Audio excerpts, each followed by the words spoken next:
Good Friday morning. I'm Keitha Nelson. So the weekend is finally here, and while I should be excited about going home and being able to spend some time with my children, I can't help but think about little Taylor Rose Williams and how her village may have failed her.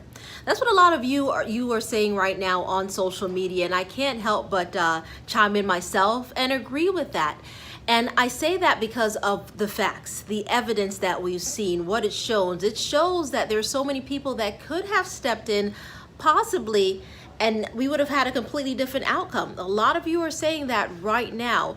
In particular, I think that you're also referencing what we're seeing. I mentioned the facts, what we just saw happen in the arrest warrant that was recently released. I'm going to go over some things right now. So we know Brianna Williams right now, she is in the hospital. UF Health, we're told that her condition is better. We're hoping that she's finally able to speak and tell the truth about what happened to her daughter, little Taylor Rose Williams, just 5 years old.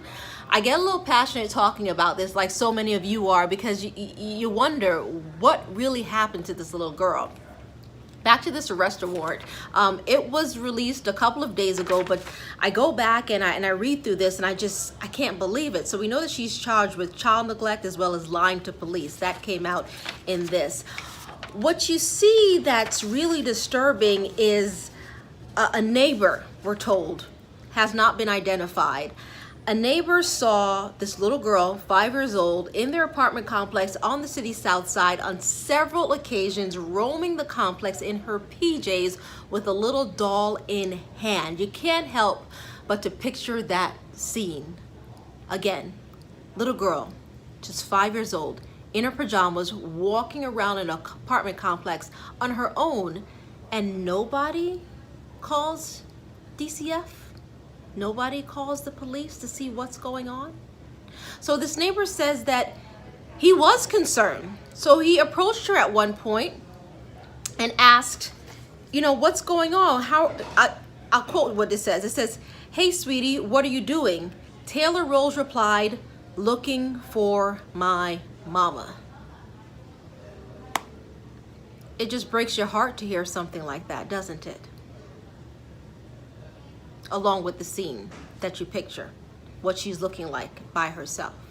We've seen the images of this little girl. We've also seen video of her in the swimming pool, in her mom's arms, and we don't know what happened. We don't know the relationship, but just looking, this little girl loves her mom. She loves her mama. That's all she's known. What happened to her? Recently heard November 6th is the date that Brianna Williams, Taylor's mom, reported her missing, saying that in their Brentwood home, she woke up one morning, Wednesday morning, went to get Taylor out of her bedroom. Taylor was gone, she claimed. She also claimed that the back door was unlocked, leaving us all to assume that Taylor walked out that back door.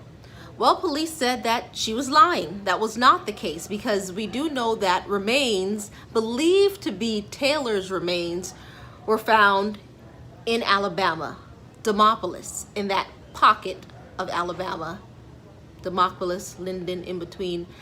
That's where the remains were found, and they believe it is little Taylor.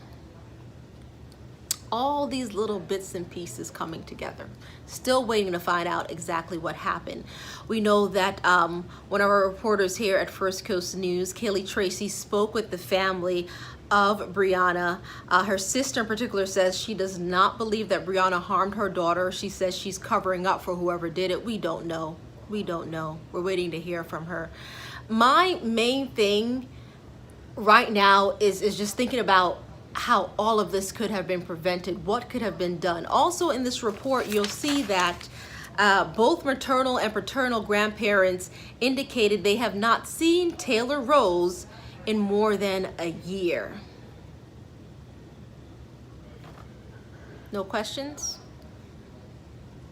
No one's asking, where is this little girl? I'm sure they loved her. We all love children. They're so innocent. How could you not love them? How could you not be concerned for them? Did Taylor Rose Williams' village fail her.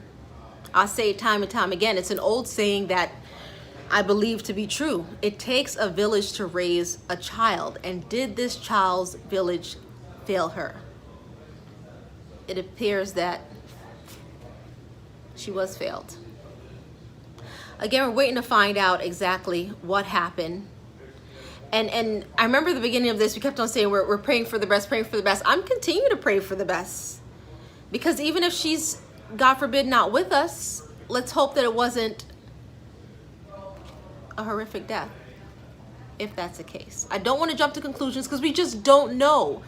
But the facts that we do know, what we've read, what we could see, witness accounts that police have gathered, it's still disturbing. It's disgusting. It hurts your stomach, your mind to think about. Think about this little girl on her own. When she said she's looking for her mama. Come on, people. Well, look. The information is in the story right now on the link on our website as well, firstcoastnews.com, how you can report child abuse, child neglect. If you see it, don't be afraid to. You can report it anonymously. You can even do it online. There are numbers to call, a hotline. It's open 24 hours a day, 7 days a week. Go online. Again, if you don't want to be known, you don't want to talk about it, just type it in. People do things anonymously all the time. You could possibly help to save a life. It does take a village. You're that village. We're that village. We have all got to step in and save our children. We have to. We have to. Have a good weekend.